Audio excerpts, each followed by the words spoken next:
Welcome to this episode of Shop Talk Live. This is 319, and Ben and Mike are joined by Phil Hubert, who is an editor at Woodsmith Magazine, and this episode's jam-packed full of information as usual. They're going to be talking about things like store-bought versus shop-made dowels, what kind of wood to use for floating tenon stock, and whether CAD models negate the need for a full-size mock-up. So Ben and I have started a new kind of idea with the website and the content we're putting out. And what we're doing is weekly themes. So this week's theme was finishing. We have a couple good blogs up on finishing on the website, and we're also offering an e-learning course on finishing with Mike Michelli. He's an excellent teacher, really great person, and is super knowledgeable on all things finishing, down to the very science of it. We will link that below in the show notes. Let's get started. So Phil Huber. Yeah. Are your bags packed? Not yet, although I have been perusing the Rick Steves website a lot on what is traveling Rick through Steves? Europe. You've never seen him on PBS? He was like the old school PBS guy. Yeah, like Europe Through the Back Door or something like that, or Rick Steves Travels is, I don't remember what the name of his show was, but I mean, he's been on for, I'm sure he probably doesn't want anybody to tell how long he's been on, but I remember watching him a long time ago. So he has an interesting method of traveling about, wanting to see a country of the way the locals do rather than just all the touristy t-shirt shops and things like that. Is that something you had in mind when the woodworking tour of England came up?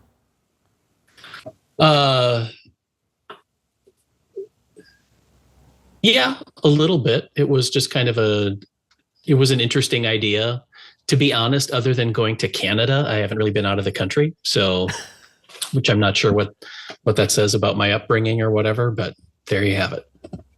So I'm pretty excited when they started talking about the tour, and we had talked about and decided on doing a UK England tour as a nice gateway, so to speak, because it's European travel, but the language is pretty similar for most Americans. So it was just an easy start. And then from there, we wanted to branch off into other countries, see other woodworking cultures. I think there's some talk about doing follow-on tours to like the Scandinavian countries, or Japan had been thrown around. So, yeah. But I'm excited about the England one because I think there's a lot of, I'm sure this is the case, especially in the Northeast there's a lot of woodworking heritage that is English inspired or derived. So, but it's kind of like, I don't know, when you're out hiking a trail and you see a creek that kind of just meanders off somewhere else, like it joins a larger river, but if you follow it up, suddenly you're in a totally different place. And I think that would be the same thing with going to England is, furniture here has developed a path and furniture there has developed a path and came from a different place. And it would be fun to just explore some of those little streams just to see where it went. And, they have a different context for how people live and what kind of furniture projects are useful. So, well, especially because that path intersects and diverges multiple times along the way for us. There's, from the get-go, the very first American forms were derived from English forms, and then made by English makers. with lumber sold to them by English retailers. But then also it's like, what was it in the 20s? All of a sudden or in the 1920s, and I'm sure there was other times along the way as well, comes roaring back with the arts and crafts movement that is, of English origin mostly. So, yeah. And then it actually, so the kind of the English arts and crafts movement was I think, huge part of the movement. In the Edward Barnsley studio was a very played a really big role in that. But then somehow it's like the Edward Barnsley book or catalog of furniture made it to College of the Redwoods at some point. And so a lot of people, students are doing work referencing like Barnsley, which is super odd because you don't think of College of the Redwoods and Krenov's work, which is more kind of a, I guess, Danish modern feel to it, to be referencing English arts and crafts. But you're right, it all gets mixed up together. Yeah. And some of the locations that we have that we put together for this tour, we're going to see the Victoria and Albert Museum in London, which is humongous from what I gather. And there's just the wide variety of historical pieces to look at. I had one of our readers contacted me about seeing some of the work of the carver Grinling Gibbons that's on display there, so it's stuff that you're just never going to see. And carving of that sort, only so much can be communicated in a video or in a photo or a series of photos because of how three-dimensional a lot of that work is. Yeah. So even if you're not a carver, to be able to experience and enjoy work by other people, I think is immensely helpful for your own type of woodworking, no matter what you do. We're also going to see a boxwood plantation. Free range boxwood, as far as I know. Not any of that feedlot boxwood.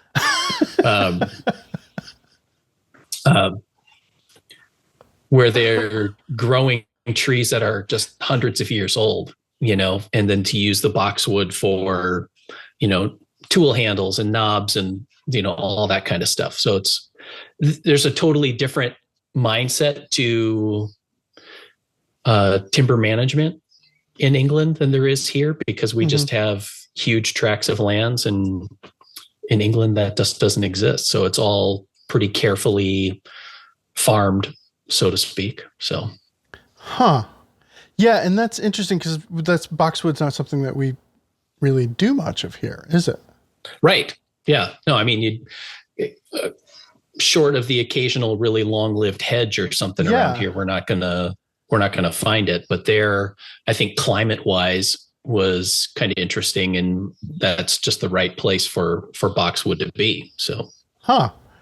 Yeah, and it becomes more of a small tree than just a hedgerow kind of thing. Okay. Interesting. I always look at like a boxwood shrub or whatever, and I'm always like, doesn't look like there's much lumber in there. But well, cool. What's the thing that you're most excited about seeing? What is the thing that I'm most excited? There's a couple of historic houses there, and then there's also a chair making museum that I think we're going to hit. I think that one kind of is interesting to me because chairs are something that I don't really do much of. I did a rocking chair, and that's sort of it. I mean, we've all repaired chairs, but so that would be kind of cool to see, again, because it's a different stream of where chairs are here, and to kind of take a look at that form and that type of woodworking is something totally different than what I do. Yeah, that the Craft and Wood Chair Making Museum looks super interesting. Well, the whole trip does. It's a well curated roundup. And yeah, no, I was really impressed with we're working with a tour company that's done some other tours with our gardening title. So they have the contacts and the people to set stuff up with. And, we had a number of meetings with them about how, the kinds of things that we wanted to see or whatever, but they did just a fantastic job of putting together an itinerary that I think is going to cover a wide variety of woodworking specialties, but then a chance to be able to, you're going to another country, so you want to see that country too. So there's going to be plenty of opportunity to explore. Well, and you want it to be,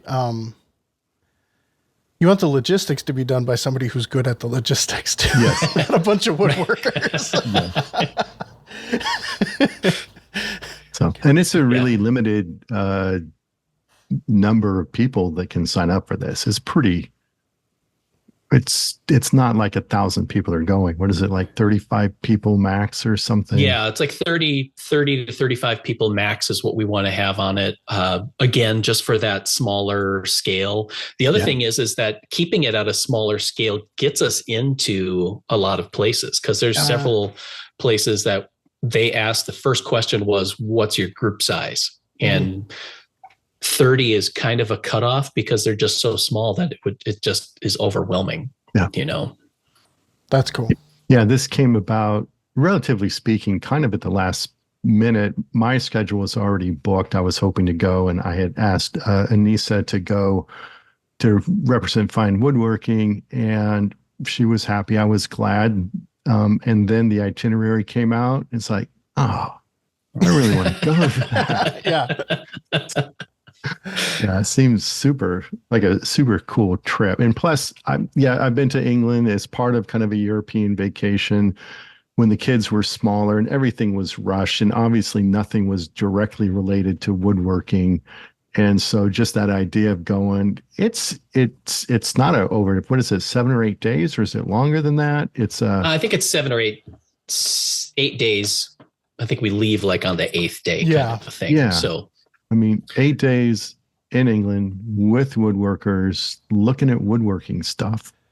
You don't have to feel bad about like geeking out as a woodworker. Right. You can and read like making all your the signs. Yeah. You can look at the frames in the museum with other people who are interested in the frames and not the art. Yeah. You're not the weird one. Yeah. Yeah. So somebody wants to stop and be like, I got to take a picture of the bottom side of this table. We're all like, we get it. We get it. Like, okay, we'll distract the security guard. You get your shot. Yes. Anissa will come in handy. What you need is a diversion. Yeah. That's awesome. Well, let's jump into some questions. Okay. Let me find, and of course I will post a link to what's the official name? The Woodworking Travel Tour, a journey through England's woodworking heritage. Wow. I will have a link to that in the show notes and the doobly-doo and all that jazz. But all right, so this first question is from Christopher. I'm wondering if there's an advantage to using the same species of wood when doing loose tenon joinery. If the workpieces are pine, would it be better to use shop-made pine dominoes versus white oak festool iteration? Obviously, one wouldn't use wildly dissimilar or oily wood for a glued tenon, but as far as the usual suspects available in the building material section, is it worth considering for the quality/longevity of a glue joint? Interesting question. It is. And I'm going to go out on a limb and say, first time question for Shop Talk Live. I don't think this has come in before. So, and we've had a lot of episodes. So, Bill, right. What are you thinking on that? I really like using loose tenon joinery. That's kind of my go-to on a lot of things. It's something that I've just kind of gravitated towards over the years. I see there's two schools of thought that I'm looking at. Using the same species makes sense because you're already working in that material. You have probably a couple of pieces of scrap cut apart from making your parts that are going to be tenon stock material just laying around. So go ahead and use that. So if you're using white pine, for example, then use a white pine loose tenon. That's totally acceptable. If you already have a box of dominoes from Festool, then there's not a problem in using I think there's our beach for the most part is their kind of default. I think that's going to work. That's going to work just as fine. You're going to get a really solid glue joint. Usually when I'm doing it, I set up and just make a bunch of loose tenons. in the sizes that I have my jig set up for already. So I just have a little bin of them that I can just pull out and use them. And for that, I'm usually using ash or white oak, something like that, something that I know is going to be pretty strong. Are you kind of smashing them in a vise or something to compress the wood a little bit? No, I don't do that until I actually put them in. So I'll make them kind of deliberately fat so that I'd have to really pound them in straight off the router table or whatever. But then when I go to glue them up, then I'll usually use like my machinist vise or something like that and just kind of give them a quick squeeze. Or you do? Yeah. Do you ever worry about it swelling too much and translating? What is the word? Oh yeah, transposing, telegraphing. Telegraphing. Through the it was a T word. Sorry. Yeah, you nailed it. So, not usually, no, because most of the time, I feel like the tenon stock is, when I'm doing it, it's a tap in fit, but it's not super tight, and it's also not like a biscuit. I've had telegraphing on biscuits, which I guess are a form of loose tenon that I use a lot, and I've had that, but that's more, I don't think the telegraphing is so much a problem with the biscuit itself or the tenon itself. It's more of a patience issue, that if you glue up your joint, clamp it up, allow that glue to dry, what's telegraphing is because that the moisture in the glue made everything swell up. And if you just give it a day, like just calm down, and then that moisture can distribute through the rest of the wood / evaporate from the glue, then I think things kind of squeeze back down. But if you start sanding that thing right away, you sand the bump off, then next thing you know, you have this indent in the shape of a biscuit. Yeah. Right. Yeah. So I think that's where the issue lies. But in terms of glue strength, I don't think you have, in my experience, I don't have any issue with going with dissimilar materials on tenon stock. What about you, Mike? You don't do loose tenon joinery much. I'm a domino dude. I love dominoes. I'm a domino dude. He's a domino dude. It didn't occur to me. I think, obviously if you're doing traditional mortise and tenon joinery, all the tenons are of the same species as the rest of the wood. I like the idea of having a domino tenon already made for me in that container with all the little things, and I don't have to make it. Like, to sit down and make dominoes to fit. I've never had occasion nor desire to want to do that, but Phil, I think your idea is like, hey, I don't want to spend X number of dollars on another bag of dominoes. I'm going to take the time, sit down, mill it all up at once, and then you have them. I think that's a great idea if people are looking to save a little bit. I'm like, just go buy another bag, call it good. Yeah, I can see that. And I set up the router jig that I made, I set up specifically for domino sized pieces, so that if I wanted to, I know that I could just pick up a bag of dominoes and just use them, or make them myself, depending on, if I have to go out and get it, and I just kind of need to get this project done, then it's another shop process and it's not a big deal. Or like I said, if I have a little bit of an inventory, I can just pull them out of the drawer and be fine. So go ahead. I was going to ask, are you using like 8mm bits, or are you using a bushing combination to get your metric equivalents? Yes, I have 8mm and 5/16 are one of those convergence points in the metric system that kind of matches common sizes that woodworkers would run into. So, but yeah, I do have I have an 8mm bit. That's kind of my default size.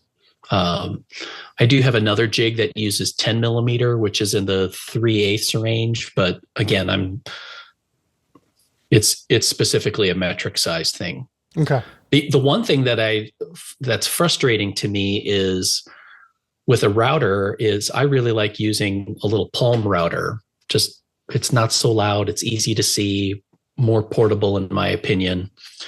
But it's tough to find like an 8mm bit in a 1/4 inch shank. Mm. A lot of times they're in a 1/2 inch shank. So, and most palm routers don't have any bushing adapters to allow you to switch out to, a different size. So that's probably the one issue that can be a sticking point. Mm-hmm. Did you have a question, Mike, or did we cover that? I did. It was a great question. I had no idea what it was. Sorry. One thing I would add is I remember, I think Duncan Gowdy. We did an article on loose tenon joinery.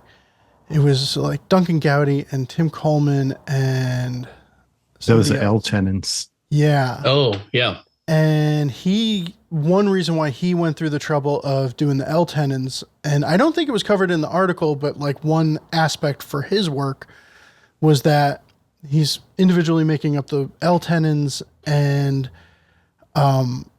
he can make them out of the same board because he's going to carve the piece. He's going to do a surface decoration carving. And should he go through that area, or if he carves around a corner or something like that, that gives him a better chance of should the joinery be seen, right. It's not as blatant. So that's one element, I guess, where you would want the same board. All right, cool. Well, let's see. Question number 2 is a 2-parter. And I think they're both questions. They're both from Luca. Let's go with this one's similar to the last one, but question number 1, store-bought dowels have grooves in them to avoid glue entrapment at the bottom of the hole. But to me, these grooves seem pretty deep. Makes me think homemade dowels without grooves would create a stronger connection. What are your thoughts on this matter? So same with dominoes. They've got the little groovy, but it's not quite as exaggerated as dowels you're going to buy in a plastic bag at the home center. So, Mike, are you a plastic bag dowel user? I cut my teeth on dowels. That was like way before domino, maybe even before biscuits, where like the dowel jig, the little clampy aluminum thing with the twist screw, like that was it. Everybody used that. And if you've ever drilled a hole, put glue in it, and tapped a dowel all the way down, and then watch it sort of like come back up because of the hydraulic pressure, that's a real thing. And we used to kind of score them a little bit at the bandsaw, or you buy the pre-groove thing. What I would do now is just get a dowel plate, make your own dowels, because you can make them out of hardwood. And the cool thing about the dowel plate, number one, the size is going to be dead on, because a lot of store-bought dowels, you need a dowel plate anyway. That's the reason I had one in the first place, was because the store-bought dowels were a little bit too big, and I used to always run all of those through a dowel plate before, say, gluing up a panel. But so you're going to get a really good fit, and also you're still going to get some natural faceting on the dowel that you run through a dowel plate, just as a matter of course. And I think that's going to give you enough clearance to allow any air or glue to escape up as you're driving that pin all the way down. You may not have that. Some people will make their stock, say if they're doing a 3/8 inch dowel, they may do, I don't know, 16th over or 1/2 inch stock, and you start with a 1/2 inch hole and do it, then the next hole down and do it, and then you finally get to your 3/8. I don't like that technique anyway. But what I would recommend is if you're doing a 3/8 dowel, start with exactly 3/8 inch square stock. Get as close as you can. Don't go over because it's just a pain to try to drive that through a 3/8 hole if it's oversized. And by doing that, that's where I think you naturally get a little bit of faceting. And almost all of the pins I make are exposed on the surface. And if you have some minor flats along it, that doesn't show up on the end grain. It still looks fine. So, yeah, I would do that. But, if you're going to make, don't, and then also whatever that dowel wood is, that can be super funky stuff. And then if it's like you're buying oak dowel stock, then if you price that, per board foot price, it's like $1,000 a board foot. Like go buy yourself a dowel plate and you can make dowels in whatever species you want, anytime you want it. The Lee Nielsen one is fine. I like the one by You have DMF. DFM. Yeah. A little bit cheaper and a lot more holes. So, the per hole price of the DFM is a great value and it works really well. Huh. Phil?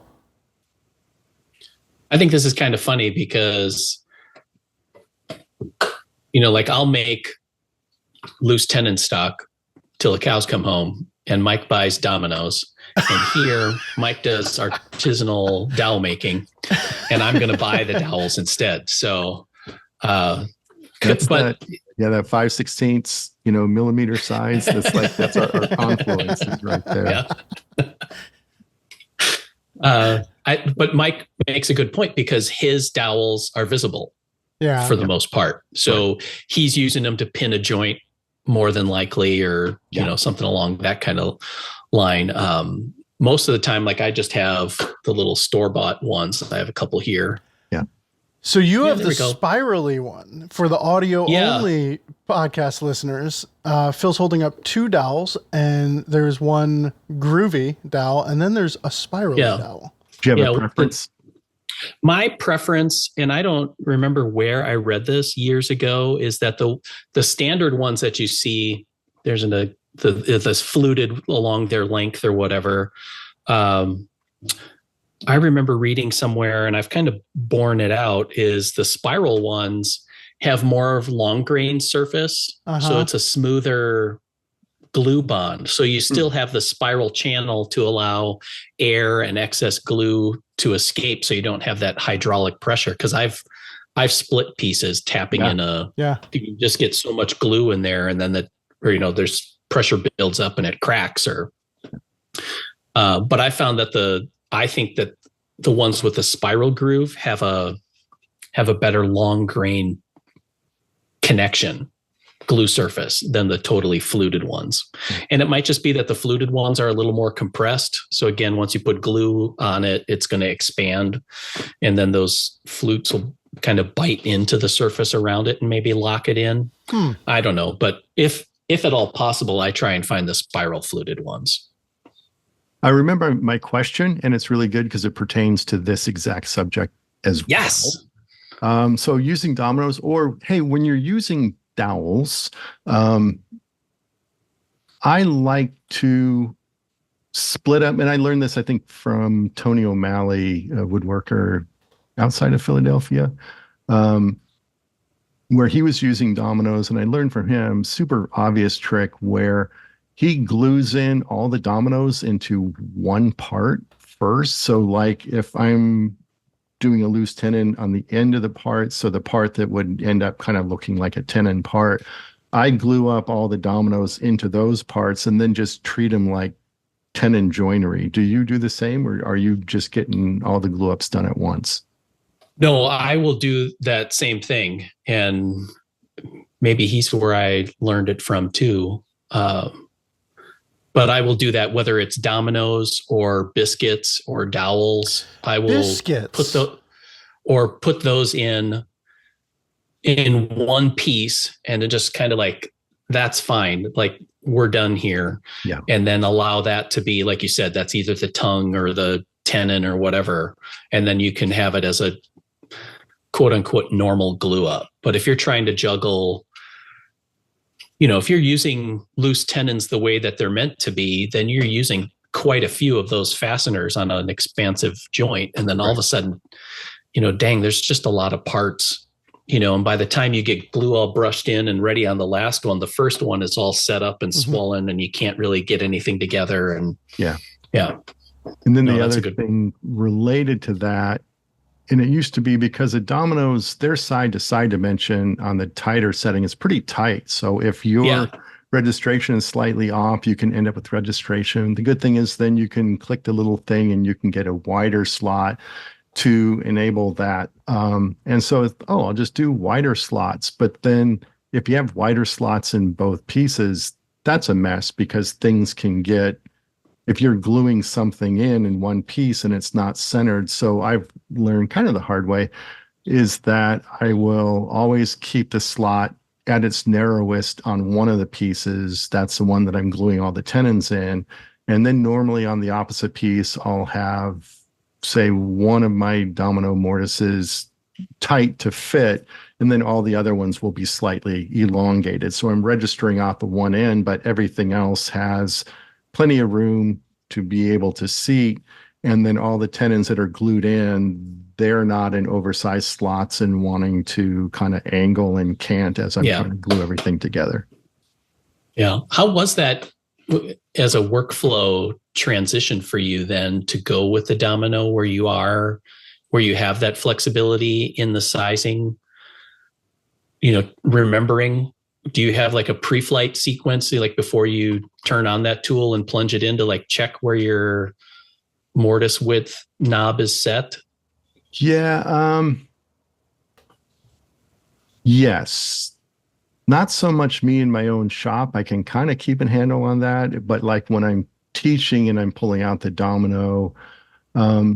So I like a domino anytime where there's no through joinery, which for me, it's a lot of through joinery, so I don't use dominoes much, but I tend to use dominoes in the same place I used to use biscuits, which was maybe aligning interior dividers or something like that.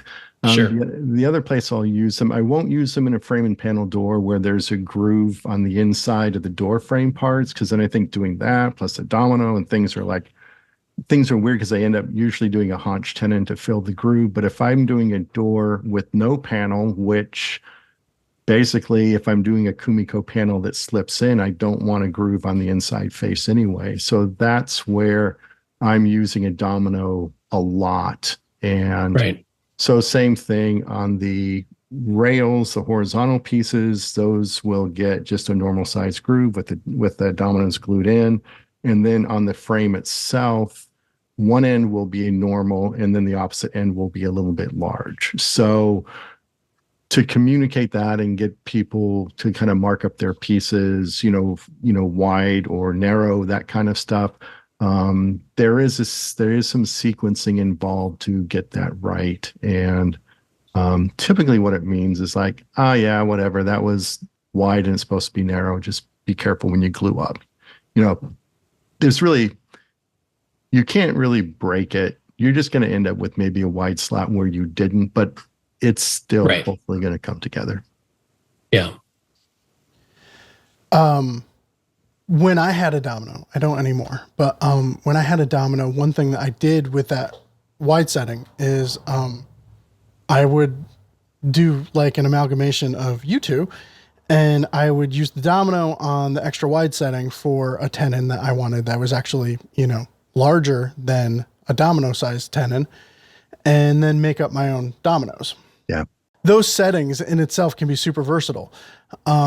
So I found myself I think I was doing a desk base, and, just none of the domino sizes were really what I needed it to be. It wasn't stout enough. So I think I, went with the 10 millimeter and did extra wide slots and then milled up loose tenon stock to go with that. And, so you're not married to the sizes that you're given from Festool. But yeah, that's a good point. Yeah. You said that a long time ago, and I thought it was a great idea. Since then, I've forgotten that idea, and it's great because you're right on, like, if you have, say, like a table apron going into a leg, and it's not it's like kind of wide enough to where that single skinny domino doesn't look like enough, but there's not enough room to double two. it up. But you can buy what? It's almost like an extra 3/8 of an inch or so, would you say? I like on the 10 millimeter because the width of the bit is accounted into it as well, because the movement is the same no matter what size bit is in there.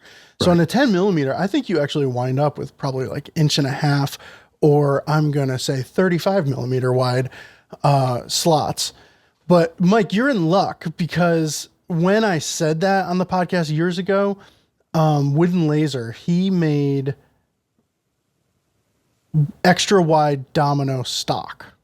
Okay. And I still have it lying around in a box, and I've been wondering who to give it to. I'll bring it next time I come over to your place. You can take my box of, they're like 18-inch long sticks of domino stock that are already cut for extra wide settings. Very cool. Yeah. So,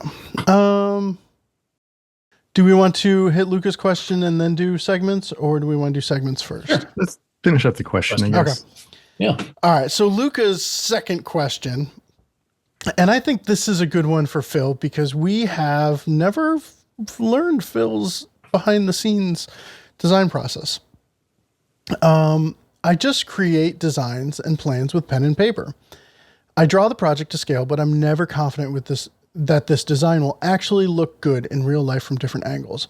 For my bigger projects, I've definitely make life-size mock-ups. But after that, I was wondering if it was worth the effort to learn how to model a project in some kind of CAD program.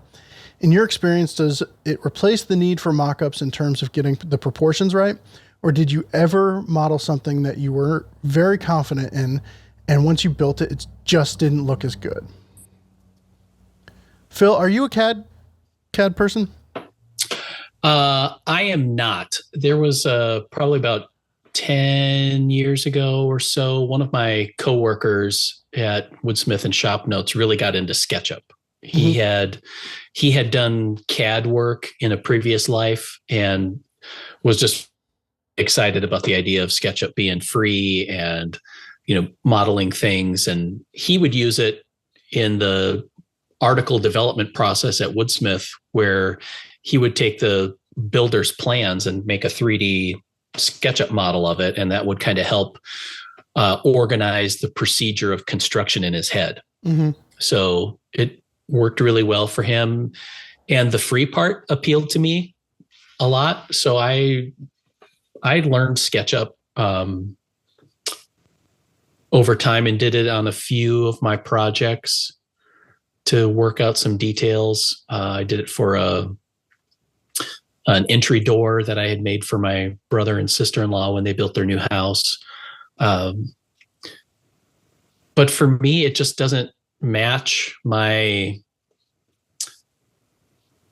how I think, if that makes sense.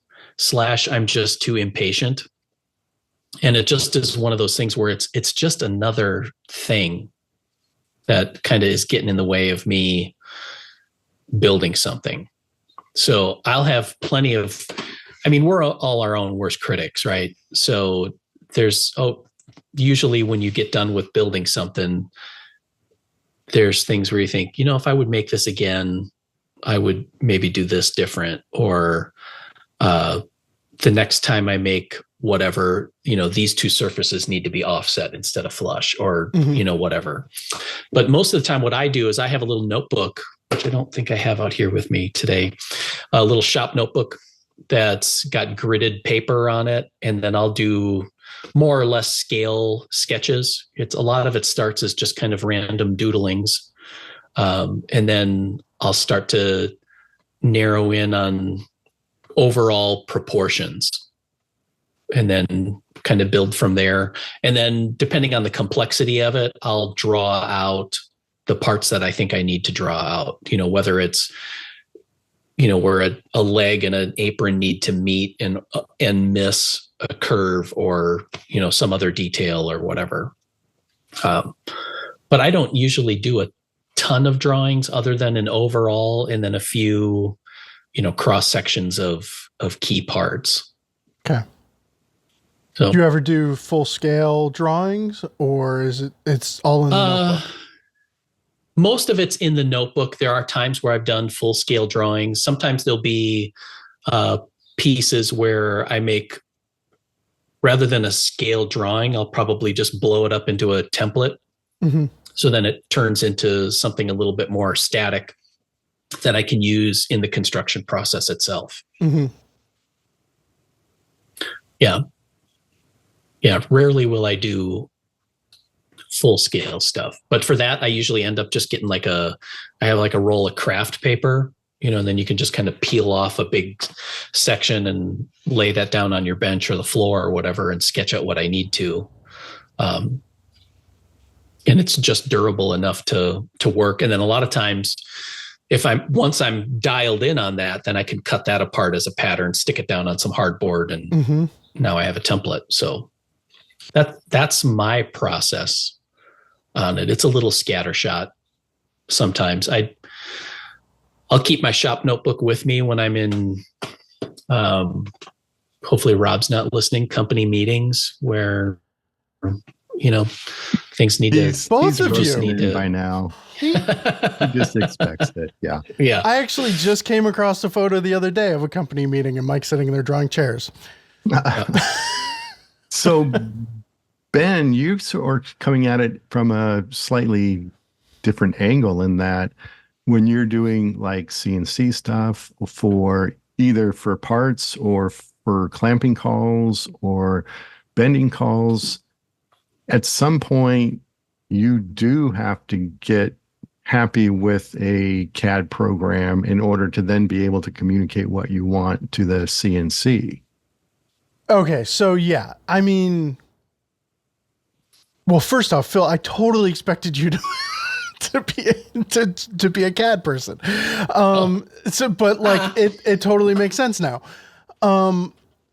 So there was a line in Luca's question though that is the thing.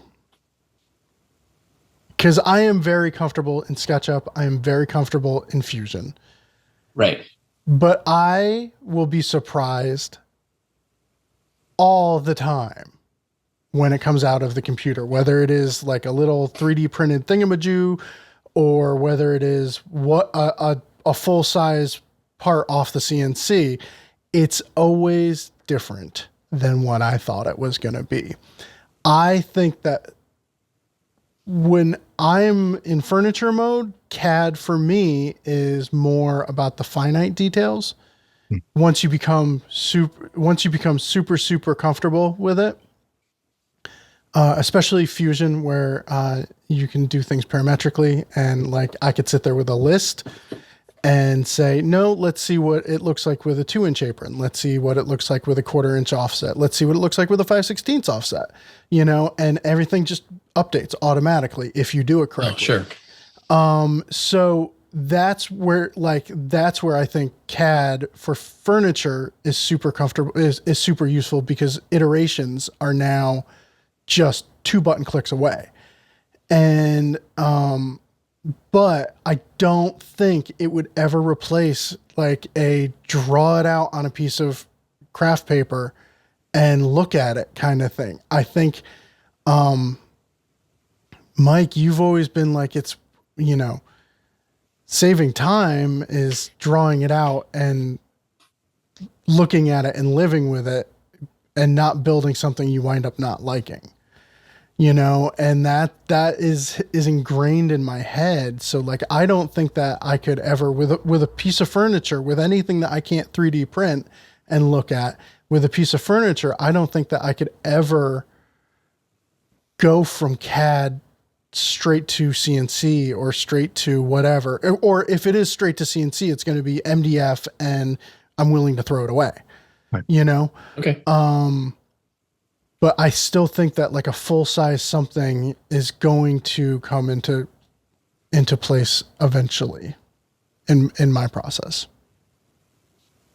Yeah, I think when it comes to CAD or SketchUp. I think the thing is, if you want to learn the program, learn it because they're super powerful. I think to say, do I need to learn this in order to do woodworking? I'd say, nah, you don't. I don't use CAD. I do use Illustrator, which is just a drawing program, meaning it's not 3D. It's just kind of plan view stuff. And so I'm like you, Phil. I do little chicken scratches to generate designs, and then I'll kind of know what I think the overall size of the piece is. So I'll go into Illustrator and redraw the chicken scratches to scale, meaning in Illustrator, you can draw out like, I don't know, a 10-foot by 10-foot scale paper. So I draw out all my furniture full size, although it looks like little tiny drawings in Illustrator because I'm zoomed out.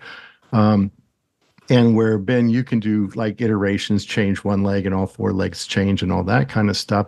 I do, I guess, analog iterations where I'll draw it out, I'll move it over, I'll like make the legs an inch longer, shorter, or make it wider, or try different door panel options. So typically on an Illustrator page, I'll have maybe 10 or 15 copies of the same piece with all slightly different details. But then from there, I've got to go full size. It could just be a big piece of cardboard or quarter-inch MDF. Sometimes, for a table, I'll mock up 3 legs, into a corner with a set of front aprons, set of side aprons, and then just put something on top, and you could at least see what you're getting. And I think that's the hardest thing is like, okay, I'm drawing this thing. I think it's this big, but how's it going to live in the real world? And I know for me, I always got that wrong every single time. I always got that wrong until, I started to do the full-size mock-ups. And I only did that because it's like, oh, well, this is going to be an article. I want to make sure this looks good. And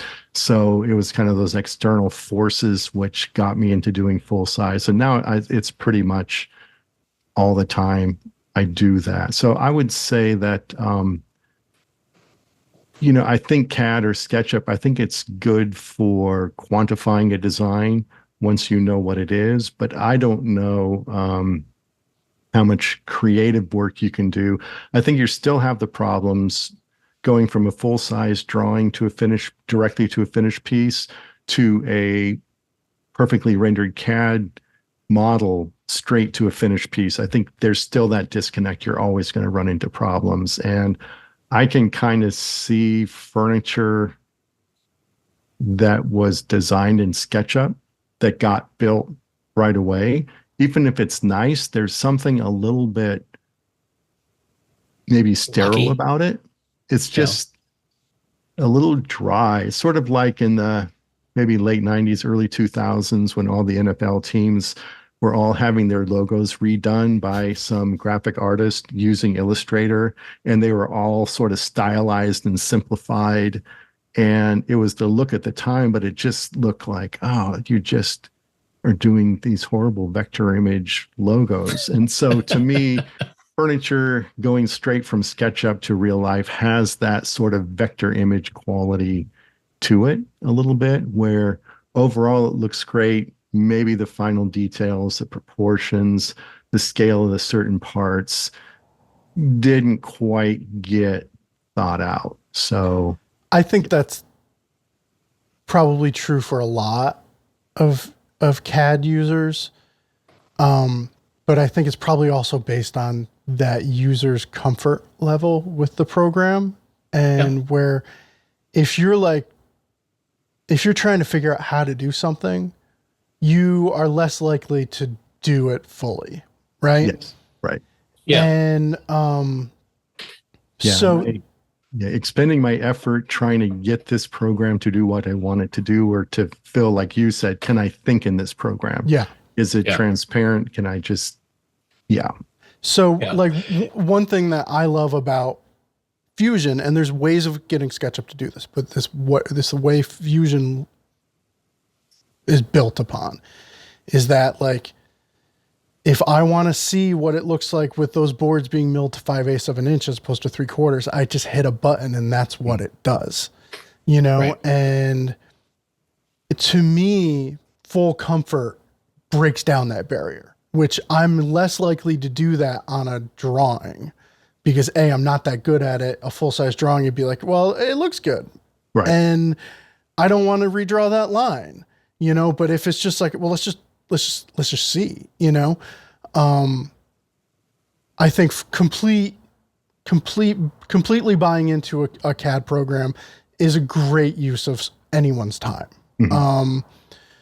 But especially if you want to get into CNC or 3D printing kind of things, where if that's a extension of your woodworking that you want to go down, then you're going to want to not be a casual user on stuff like that. I end up admittedly being a little impatient to get in the shop and just starting on stuff. Yeah. So it was really good for me to read an article. I think Tim Coleman did it for you guys. What did he call it? Like composing. Kind of like the Krenov style, where, you maybe have some drawings that kind of get you pointed in the right direction and maybe set up a couple of guardrails to avoid having it just fall off a cliff. But once you get there and you're like, should this be, to your point, Ben, like a 1/4 inch offset or 5/16, like milling your pieces up a little oversized so you can do those kind of things on the fly is part of how I work. But that's also because I'm not really working under a time crunch really, or for a client. It's for a family member or for my house or for the enjoyment of the project itself. So now, Mike, do you use Illustrator because that's a comfort level for you from your day job, or you just like Illustrator just works in your head? Exactly. It's what I know from my day job, which I think like a big percentage of people who design using AutoCAD as a hobbyist woodworker probably knew AutoCAD like from the day job.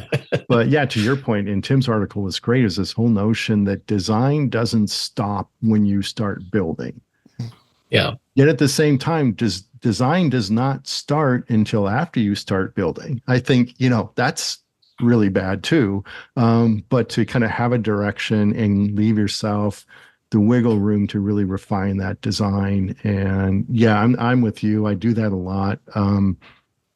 And nothing that Tim doesn't do. So definitely check out that article. But the idea where I will have, there's a full-size mock-up before I get building, but then as I'm building, I'll mock up components. So if it's a case and I have a horizontal divider with a drawer below and sliding doors above, I'll just get a piece of MDF, cut it, stick it in the opening of the real case and draw everything out there. So, and then continue. So that notion of, I think you need to have a target of what you're aiming for. Like, okay, so that you can do something and say, no, the drawer's too tall or too narrow, or something is not right, so that you can help to dial it in. But I think the key about Tim and the key about James Krenov is they kind of know what they're going for, even if they don't know exactly what those numbers are. They'll know it when they see it, and they're giving themselves a chance during that building process to kind of do it. And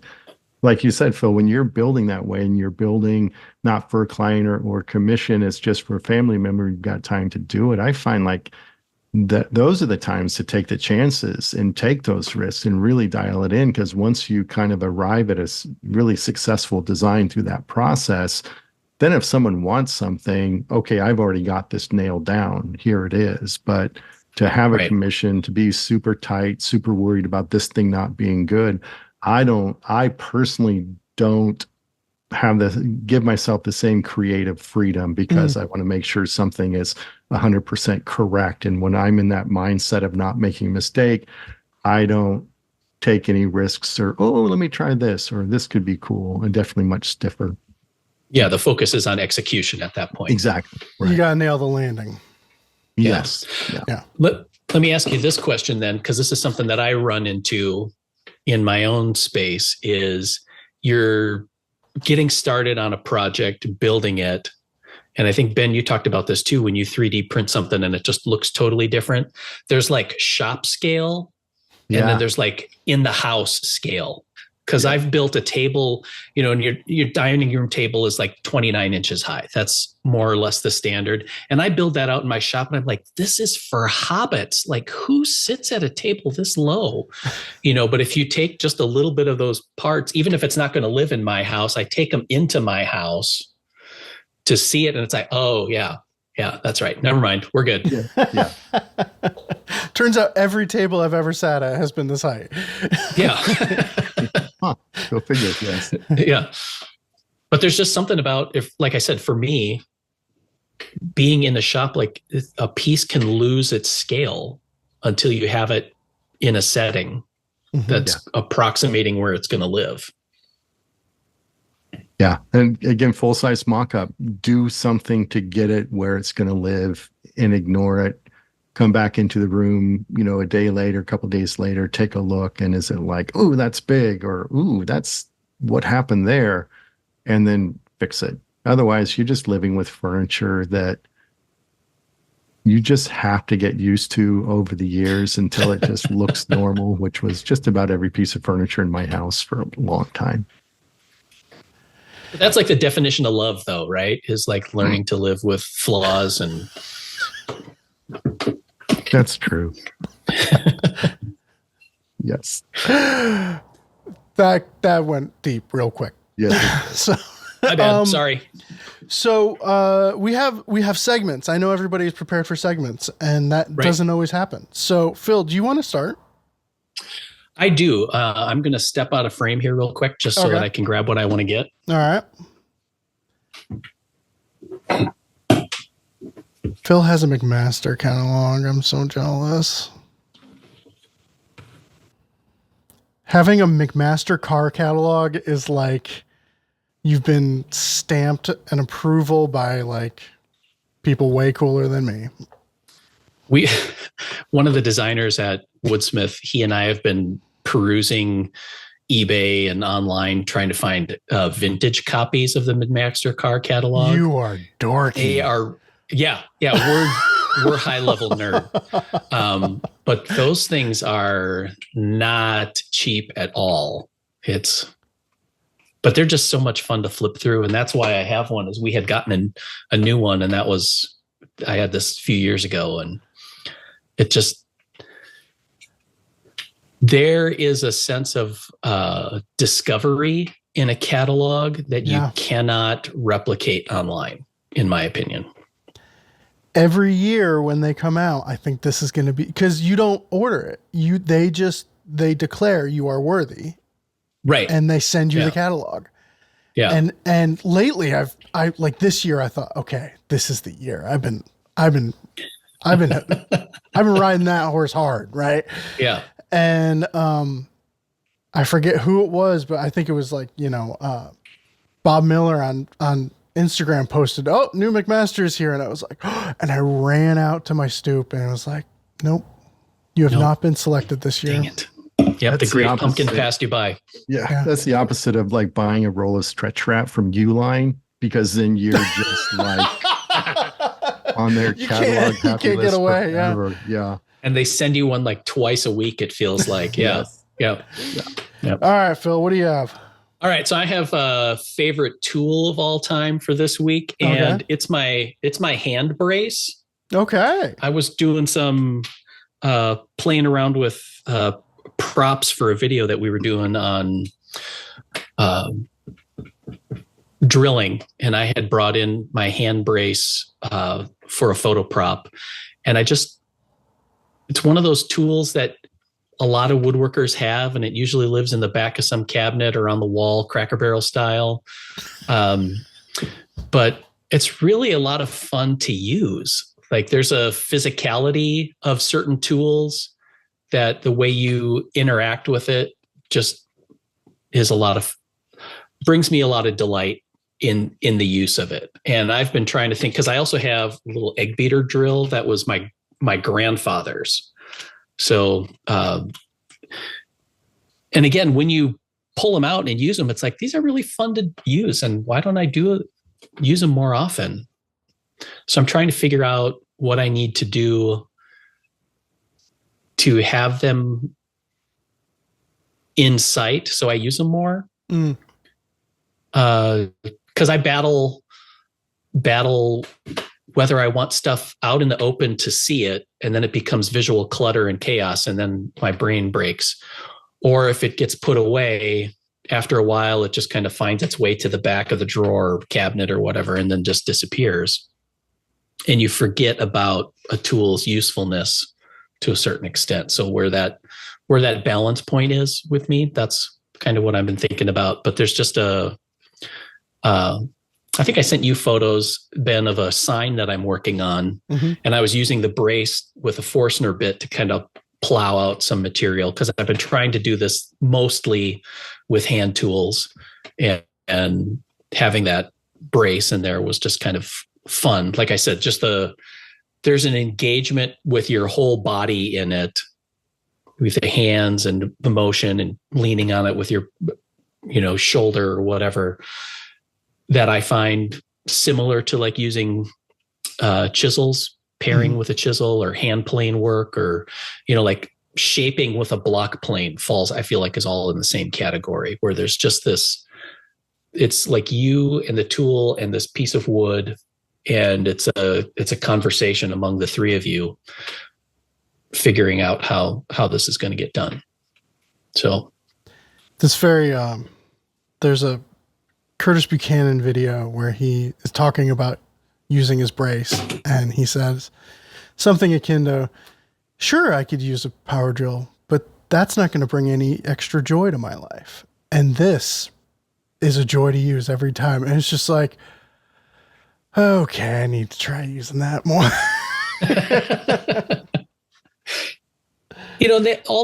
They have limits, but every tool has a limit. And yeah. I'm not going to do everything with a hand brace or that hand drill, but like the egg beater works really well for pilot holes for screws. So that's pretty much the bit that I have chucked in there all the time. And I figured out how to work it. And yeah. Oh, Mike, what you got? So this is favorite technique of all time for the week is just figure it out. Just figure it out. You'll figure it out. And the figuring it out, that is a reward in and of itself. So that pertains directly to a situation I had in the shop where I'm like building a commission. So of course my shorts are a little bit tighter in the shop than they usually are. I want things to be perfect. Not only that, I was cutting some dovetails on some corners of kind of an ungainly piece, 5 foot long piece. Needed to kind of figure out how to scribe and saw and route and fit the pins on the end of this long board. So I ended up where if I'm making something for myself, I'll kind of just get it done. I'll kind of like, wow, that was uncomfortable. That wasn't quite as nice as it would have been, but it's done. Let me move on. And if it's prepping for a class, I'm really going to take the time to figure out, okay, what's the bomb-proof way to kind of get everyone through this? The idea that it's a repeatable thing. But so the commission's a little bit weird because it's a one-off.